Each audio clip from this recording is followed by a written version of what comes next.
Hola, bienvenidos. Mi nombre es Marcos Hernández, soy neumonólogo del Sanatorio Güemes.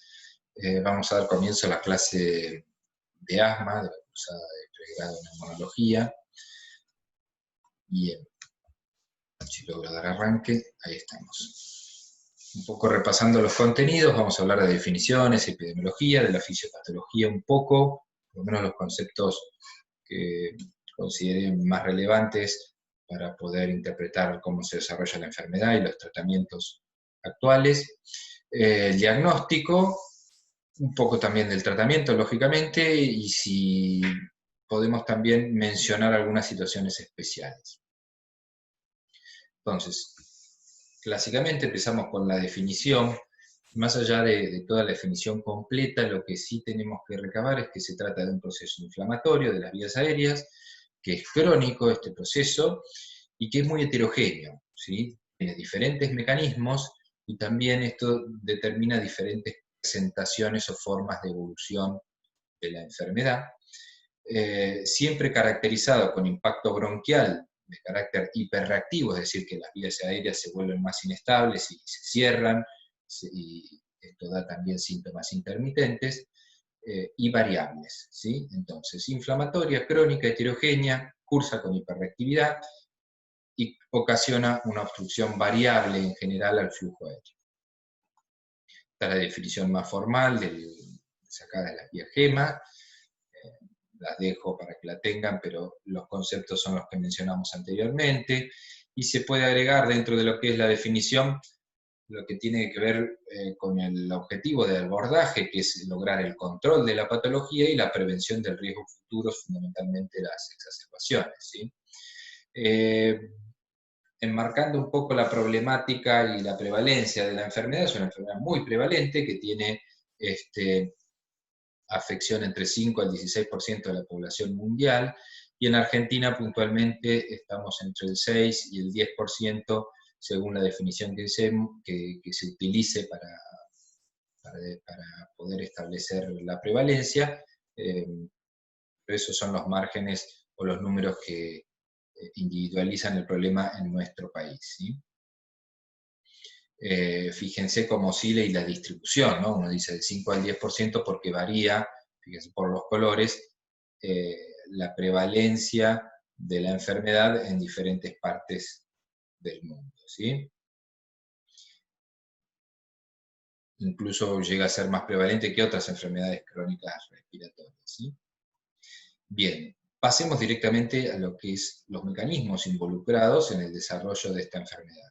Se conoce poco, se ha avanzado mucho, y estos avances han permitido generar muchos tratamientos, opciones de tratamiento, tanto para los casos más leves y ahora para los casos graves de asma con mucha más dificultad para controlar antes de la aparición de estos tratamientos.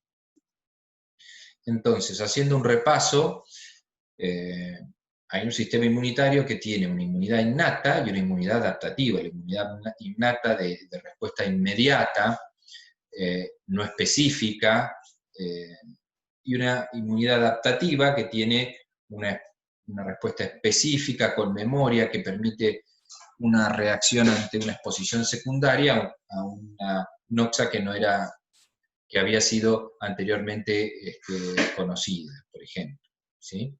Y estos dos sistemas, que interactúan, por supuesto, porque en realidad son parte del mismo sistema, han generado mucho interés, y el conocimiento médico ha avanzado mucho, o se le ha dedicado mucho a toda la parte adaptativa, por las cuestiones inmunológicas, respecto de las inmunoglobulinas, pero no tanto, o mucho menos, en cuanto a la inmunidad innata, y eso ha generado algunos baches de conocimiento en cuanto al desarrollo de las enfermedades.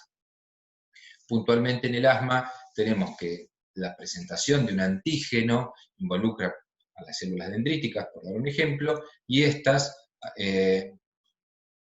terminan presentando el antígeno hacia un efector de células T, como el efector de células TCD4, y de allí estas células T generan diferentes respuestas inflamatorias según el tipo de patógeno o alergeno o noxa que empieza a generar la presentación del antígeno, en un contexto de muchos mediadores, puede desarrollar una respuesta que se ha llamado TH1, es una diferenciación inmunológica y citoquímica, que genera también una reacción celular distinta según el tipo de respuesta. Estamos hablando de respuesta TH1 y TH2, por ejemplo, ante la tuberculosis, donde genera el agregado de macrófagos y neutrófilos, la formación de granulomas, o la respuesta inmunológica ante un parásito, donde el predominio celular es otro, son más los eosinófilos, y hay toda una respuesta inflamatoria con otros mediadores,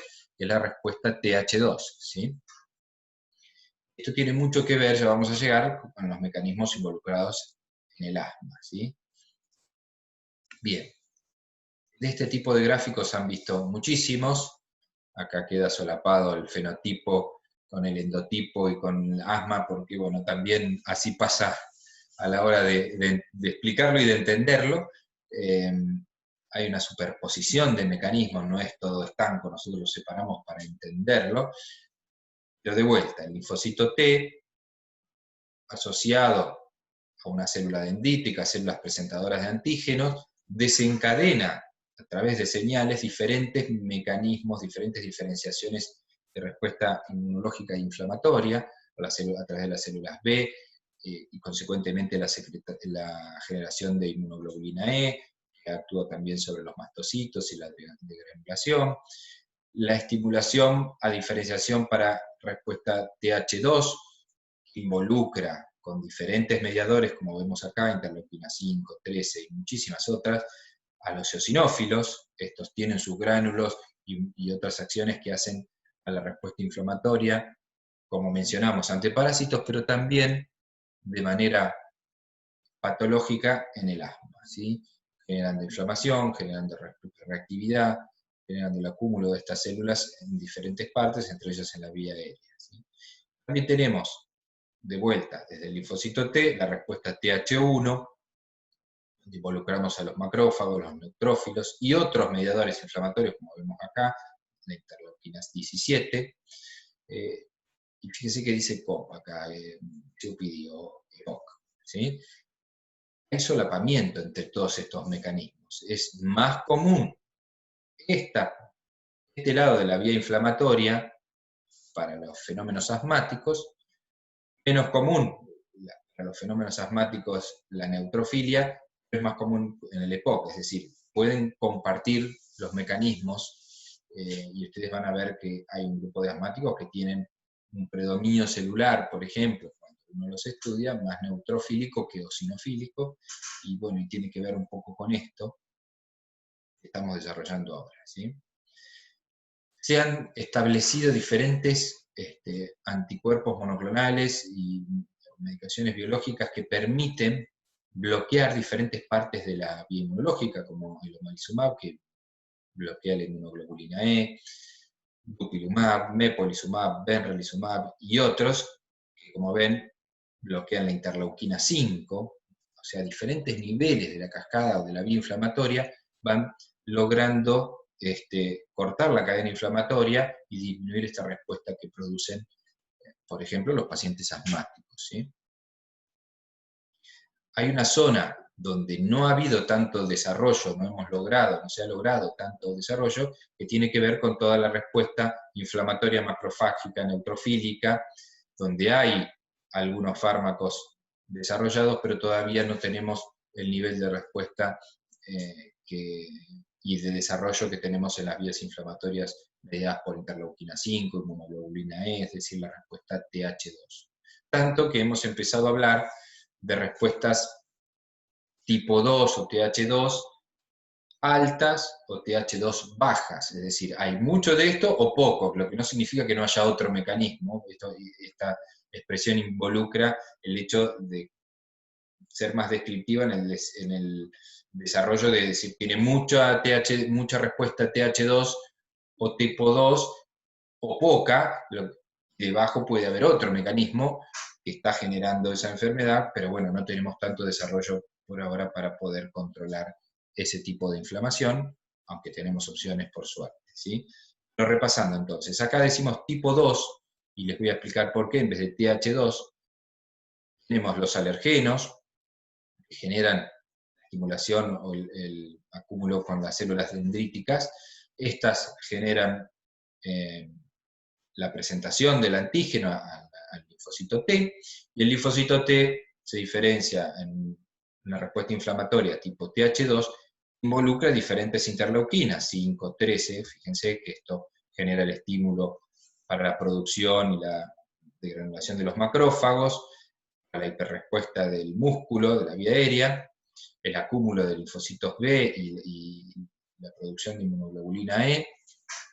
Todo esto va generando el mecanismo inflamatorio. Y esto, a través de un alergeno, estamos hablando de la vía alérgica, estamos hablando de que estimula los eosinófilos, entonces alérgica y eosinofílica, la inflamación eosinofílica alérgica de la vía aérea. Pero también tenemos, a través de la polución, de virus y otros mecanismos de agresión sobre las vías aéreas, que no son alérgicos, claramente, que producen una agregación eosinofílica, es decir, una inflamación eosinofílica no alérgica.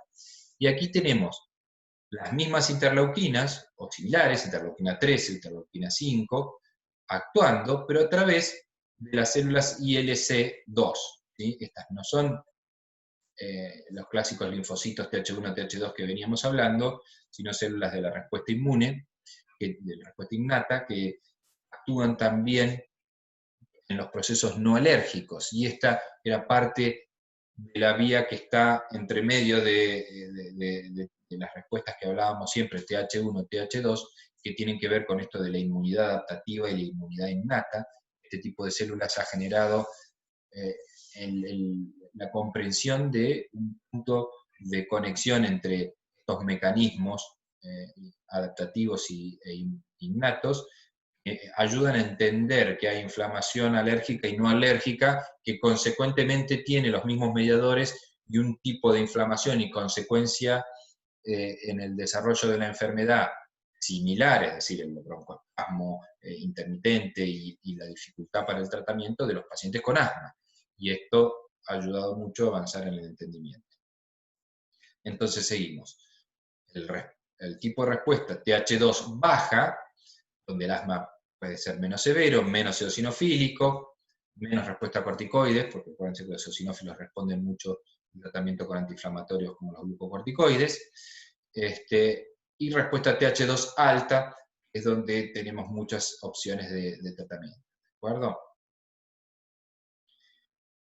Más de lo mismo, la misma filmina, y para ir terminando, en cuanto al concepto de estos gráficos, recordar que esto es un proceso crónico de inflamación, y que esto tiene impacto a través de la mucosa, en secreción de moco, en la hipertrofia y la broncoconstricción, en la activación neurológica de terminales nerviosas a través del estímulo del epitelio, y esto también va perpetuando o desencadenando cada vez un círculo de inflamación progresiva, termina desarrollando la enfermedad y las exacerbaciones de la enfermedad.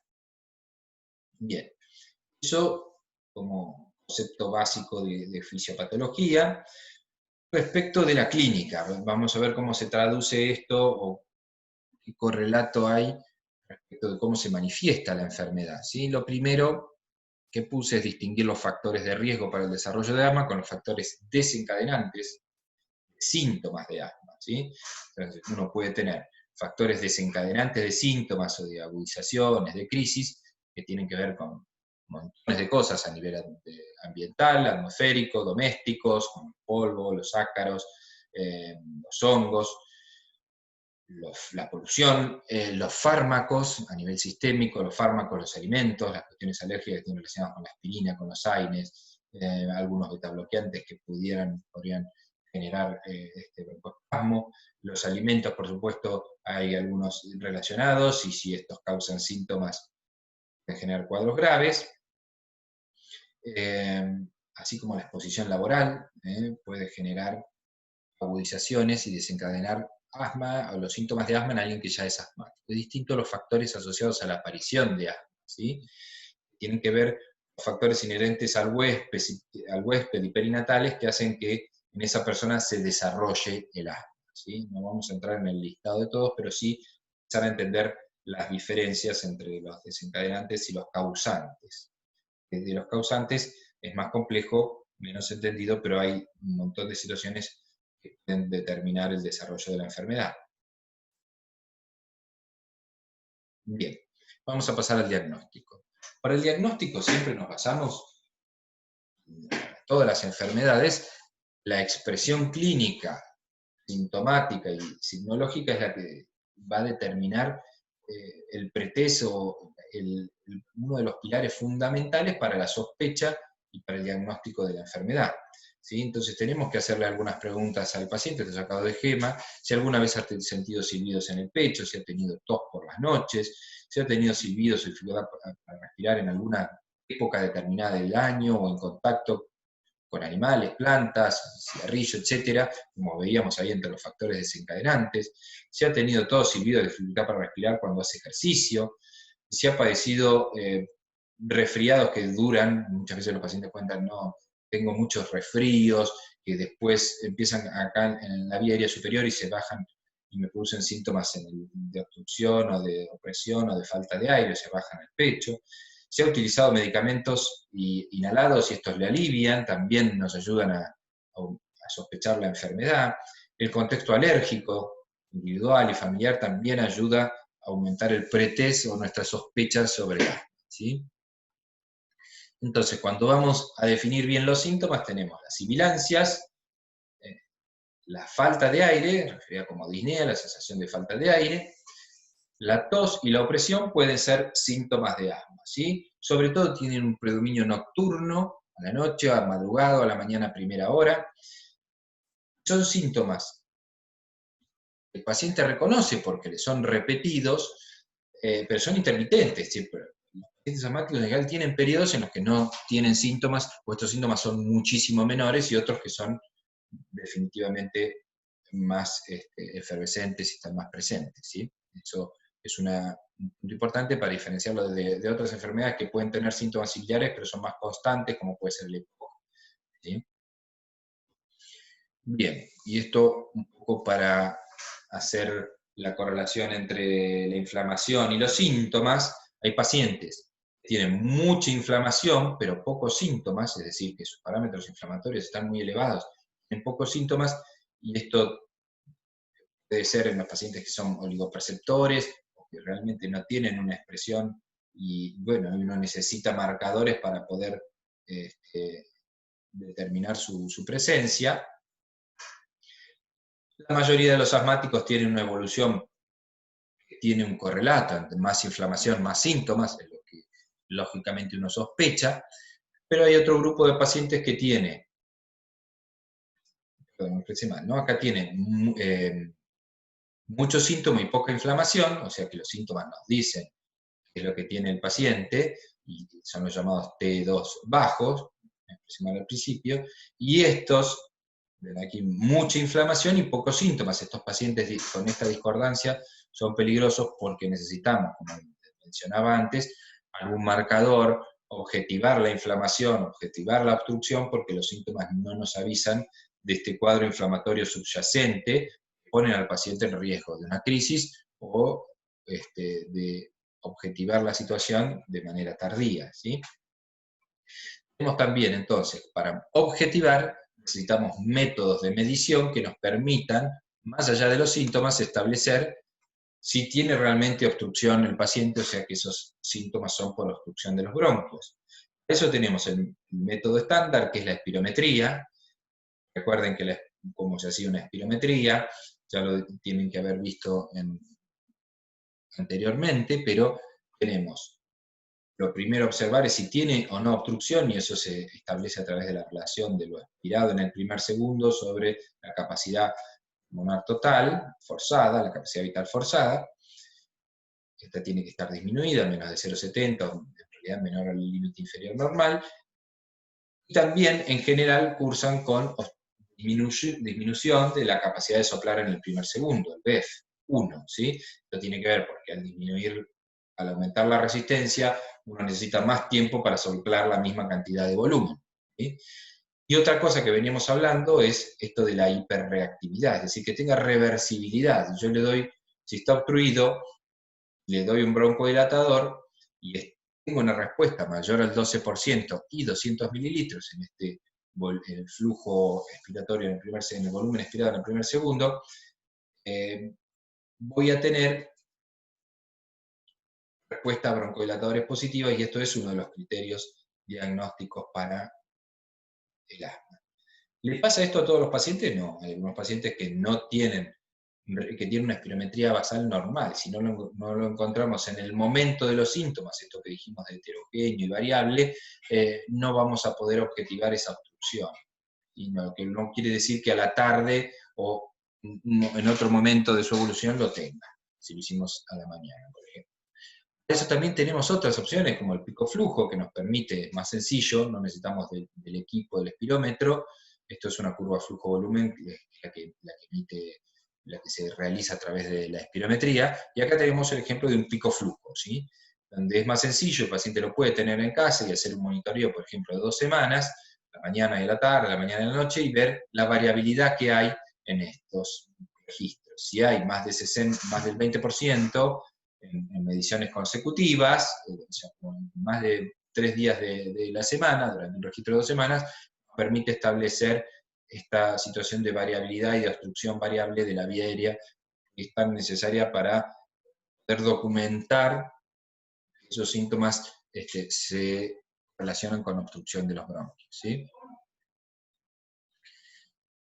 Justamente por eso, hay algunos trabajos en la práctica diaria se ven, hay un montón de asmáticos que también se les pone el sello de asma, y resulta que cuando buscamos objetivar la enfermedad, desarrollamos las pruebas diagnósticas como la espirometría, la evaluación con el pico flujo, o incluso algunas otras pruebas como broncoprovocar la obstrucción, y los pacientes asmáticos tienen una respuesta exagerada a esta situación. Resulta que muchos de los asmáticos, el 30%, no eran asmáticos, ¿sí? Eso tiene que ver con valorar la presentación clínica, los síntomas, pero tener en cuenta siempre algún método, alguna forma de objetivar la obstrucción más allá de los síntomas, que nos vamos a llevar una sorpresa, por ejemplo, en un tercio de los casos. ¿Sí? Está bueno tener un algoritmo, es decir, una estructura diagnóstica para decir qué le voy haciendo a cada paciente según los resultados que vaya obteniendo, para lograr en este laberinto llegar al diagnóstico de asma que se ve ahí en el centro. ¿Sí? Entonces nosotros lo primero que tenemos que pensar es en la clínica, si tienes los síntomas, ¿de acuerdo? A través de ello pasamos a la prueba objetiva, la espirometría, y vemos qué patrón tiene, obstructivo o no obstructivo. ¿Sí? Esto lo veíamos por la relación. Cuando la relación está disminuida, sabemos que tiene patrón obstructivo. La parte más sencilla, ahí vamos a ver que tenga prueba broncodilatadora positiva. Si tiene estos criterios, ya estamos hablando de un paciente asmático. Esta es la parte clásica fácil. Puede pasar que no tenga respuesta broncodilatadora, es decir, que le hago 400 microgramos de salbutamol, espero 15 minutos y no respondió más del 12% de 200 mililitros, a pesar de tener síntomas, yo sigo teniendo la sospecha diagnóstica. Esto es sacado de las guías españolas, y ellos tienen más difundido la posibilidad de hacer de medición de óxido nítrico exhalado, que es un biomarcador de inflamación, más H2, más eosinofílica, y nos da elevado, más de 40 partes por millón, nos da el diagnóstico de asma. En Argentina no contamos para usar de manera sistemática, muchos centros tienen dentro de un protocolo, pero no es algo que se pueda hacer sistemático, entonces no lo incluimos en el algoritmo diagnóstico habitual. Pero si tiene obstrucción, no tiene respuesta, uno puede hacer una prueba con corticoides sistémicos o inhalados, dosis alta a los inhalados, para poder repetir la espirometría de manera alejada, a las 2 o 3 semanas, ver si tuvimos mejoría. Si hay normalización de este patrón obstructivo que vimos inicial, tiene asma, ¿de acuerdo? Vamos a otra opción, la opción cuando el paciente no tiene obstrucción, es decir, la relación está conservada, más de 0,7, no tenemos respuesta broncodilatadora negativa, ahí nos encontramos en un problema. Tengo síntomas, pero la espirometría es totalmente normal. Ahí cuento con la posibilidad de decir, bueno, justo a este paciente no lo encontré en un día de obstrucción, no quiere decir que otro día no tenga, puedo hacer un monitoreo con pico flujo, como vimos anteriormente, y ver la variabilidad. Si la variabilidad es de más del 20%, podemos hacer el diagnóstico. Si contáramos con óxido nítrico, ya lo mencionamos, también sería una posibilidad que nos ayudaría a dar el diagnóstico. Y si no, hay pruebas de broncoconstricción, es decir, se hace inhalar al paciente una medicación que genere la respuesta bronquial, y si esta de los criterios es positiva, tiene asma. ¿De acuerdo? También podríamos tener respuesta broncodilatadora y síntomas, aunque no tenga obstrucción, nos alcanza para hacer el diagnóstico de asma.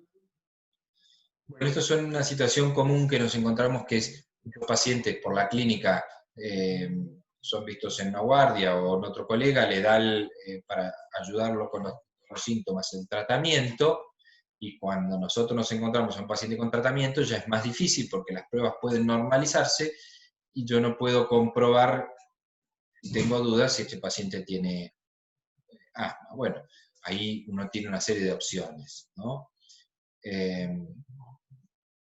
Tratar de objetivar la espirometría durante un episodio sintomático, es decir, realizarla en el momento del síntoma, hacer un step down, sacarle el medicamento de a poco, si no tiene exacerbaciones y lo voy monitorizando, es una opción riesgosa y pero se podría llegar a hacer ante la duda, y volver a reestudiarlo sin la medicación o con menos medicación.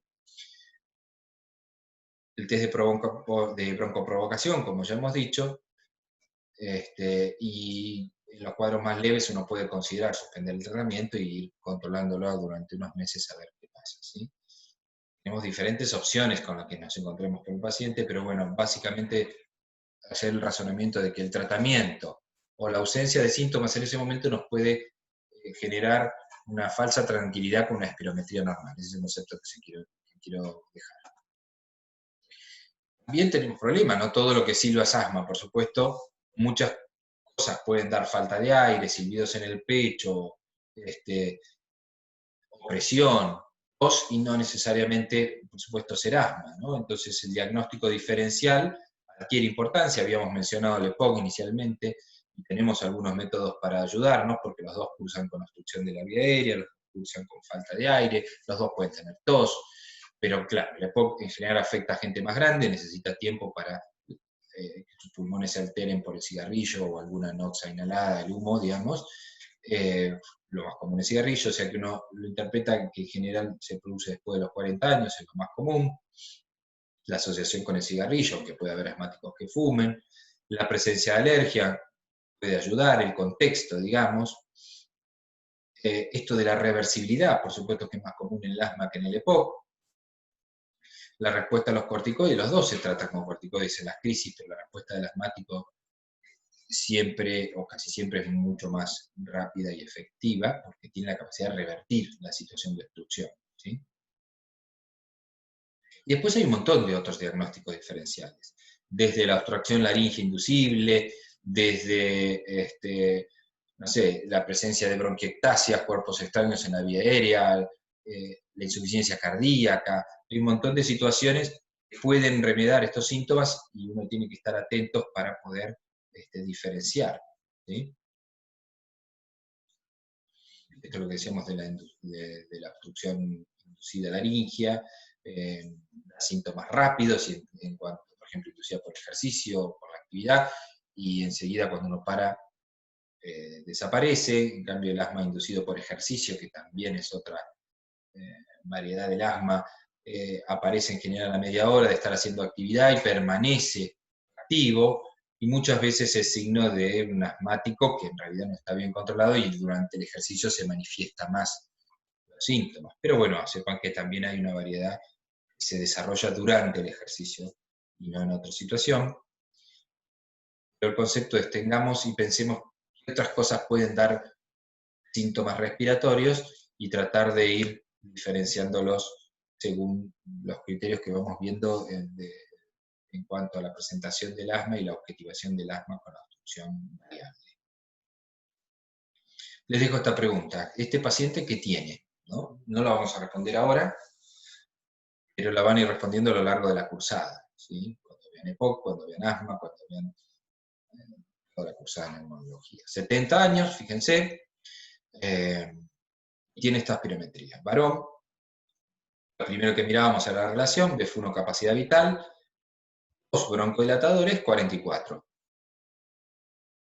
¿Sí? Esto me habla de que tiene obstrucción. Miro la curva del flujo y tiene una caída brusca. Esto es porque hay un aumento de la resistencia, entonces los flujos caen rápidamente, más rápidamente de lo que debieran, digamos, porque habitualmente caen, por supuesto. El volumen expirado en el primer segundo, fíjense, de 1 litro punto 80 pasa a 2 litros 15, o sea que es más de 200 mililitros y más del 12%, es decir, que tiene obstrucción, tiene respuesta broncodilatadora significativa, pero el paciente no revierte al 100%. ¿Tiene asma o no tiene asma este paciente? ¿Necesito más datos? Y si necesito más datos, ¿cuáles serían? Hagan ese ejercicio y traten de hacer el diagnóstico diferencial. No importa tanto la respuesta final, sino qué necesitan y cómo justifican el diagnóstico más probable que le pongan. Bien, entonces, una espirometría normal sin obstrucción, ¿excluye el diagnóstico de asma? Lo fuimos respondiendo, hablamos del test de broncoprovocación, por ejemplo, con betacolina. Después tenemos biomarcadores, el esputo inducido, el óxido nítrico, ya lo mencionamos, y otras pruebas que tienen que ver, ayudan más a fenotipificar que a diagnosticar, pero bueno, en un contexto de dudas ayudan también a aumentar las chances de hacer un correcto diagnóstico. Pero insisto, los biomarcadores se usan más para entender qué tipo de asma tiene un paciente más que para el diagnóstico. Excepción, el óxido nítrico exhalado, que igual para nosotros no es una opción factible en la práctica diaria, pero sí ustedes tienen que tenerlo en el esquema, que probablemente cuando ejerzan muchas de estas cosas se pueden hacer, como el óxido nítrico. Entonces, los pilares diagnósticos, la clínica es lo que me va a orientar en el mapa a dónde estoy parado, qué tipo de enfermedad busco. La obstrucción es lo que me va a marcar que estoy por el camino adecuado, que tiene obstrucción como causa de esos síntomas clínicos, la valoración objetiva, y los biomarcadores van a ayudar a hacer un refuerzo del diagnóstico cuando la obstrucción no esté o no sea del todo definitiva, y también para ver todo el paisaje completo de qué tipo de enfermedad, qué tipo de asmático estoy viendo, ¿sí? Qué fenotipo de asma tiene ese paciente.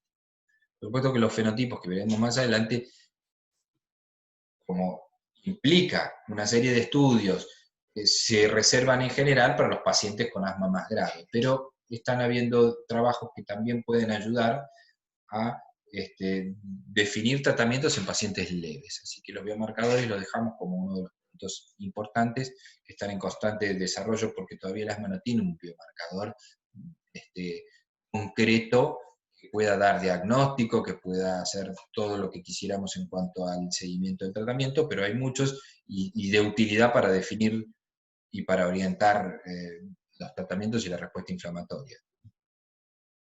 Bueno, vamos a cerrar aquí la primera parte donde hablamos de definición, de fisiopatología, de diagnóstico, y una segunda parte donde vamos a hablar también de tratamiento.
Becos, dejen de jugar y conéctense al Zoom, que ahí está la maestra. Lo pueden